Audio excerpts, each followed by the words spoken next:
La parole est à Monsieur Nicolas Sansu. Merci, Monsieur le Président. Monsieur le Premier ministre, jeudi, la Commission sur les vérités de la dette grecque a présenté son rapport préliminaire au cours d'une grande conférence organisée au Parlement grec à laquelle je participais au nom des députés du Front de gauche. Les conclusions sont accablantes tant il est démontré qu'une grande part de la dette grecque est illégitime, insoutenable, voire illégale et odieuse. En réalité, les créanciers ont fait leur beurre de la misère d'un peuple grec qui s'est vu imposer 2 mémorandas aux conséquences terribles. Faut-il rappeler qu'en 2010, la BCE a racheté les titres de la dette grecque en dessous de leur valeur pour exiger aujourd'hui leur remboursement sur leur valeur totale? Faut-il rappeler que le FMI a empoché 2,5 milliards d'euros d'intérêts excessifs sur le dos du peuple grec? Faut-il rappeler que les échéances de 1,6 milliard au FMI et 7 milliards à la BCE sont une goutte d'eau face à la richesse de l'Europe qui est de 10 000 milliards d'euros? 7 milliards d'euros pour la BCE, c'est le montant de l'amende payée par BNP Paribas aux États-Unis, ces États-Unis qui nous espionnent. La question de la dette grecque n'est donc pas une question financière, c'est une question politique. Allons-nous enfin cesser de sacrifier le bien-être des peuples pour continuer d'engraisser une oligarchie financière qui fait régner la terreur de l'austérité? Le peuple grec a démocratiquement choisi un chemin différent. Si la Troïka et les États de la zone euro, au premier rang desquels l'Allemagne, lui tordent le bras gauche jusqu'à le casser, il ne faudra pas s'étonner que seul le bras droit se dresse jusqu'à l'extrême. Voilà le résultat de l'intransigeance du FMI, de la BCE et de l'Eurogroupe, intransigeance réaffirmée ce jour. Monsieur le Premier ministre, la dette est une chose trop importante pour qu'on la laisse aux seuls banquiers financiers. Appuyez la demande du Parlement grec d'une grande conférence européenne sur la dette, associant gouvernements, associations, citoyens, parlementaires, pour sortir de cette spirale, restructurer la dette en effaçant une part et remettre l'Europe sur le seul chemin de l'espoir, celui de la démocratie, de la solidarité et de l'écologie.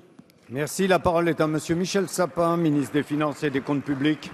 Merci, Monsieur le Président. Monsieur Nicolas Sansu, vous êtes par ailleurs gestionnaire d'une collectivité locale.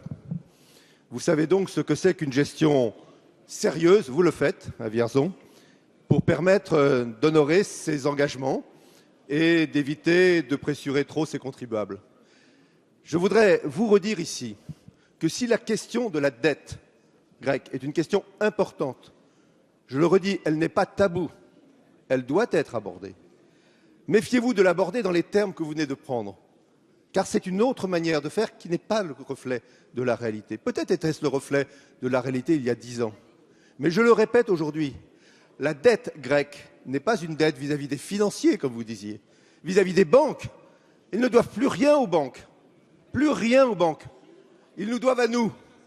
Et la Banque centrale européenne, attention à cette illusion, ce n'est pas une banque comme les autres, c'est une institution publique dont nous sommes, la France, comme les autres, des actionnaires au bon sens du terme.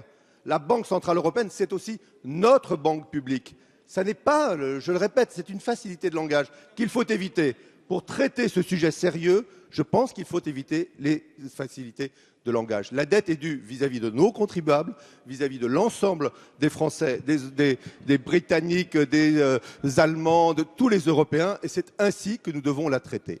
Je veux redire ici que l'accord global auquel le président de la République a souhaité qu'il soit donné aujourd'hui, le plus vite possible, une réalité. C'est un accord qui porte d'abord sur l'équilibre budgétaire, qui est nécessaire, en Grèce comme ailleurs, sur les moyens d'y arriver. Et je veux redire que c'est aux Grecs de faire des propositions, et ils ont fait des propositions sérieuses sur la base desquelles nous devons travailler. On parlera de l'investissement et de la croissance, et on parlera aussi de la dette, parce qu'il est nécessaire de parler aussi de la dette.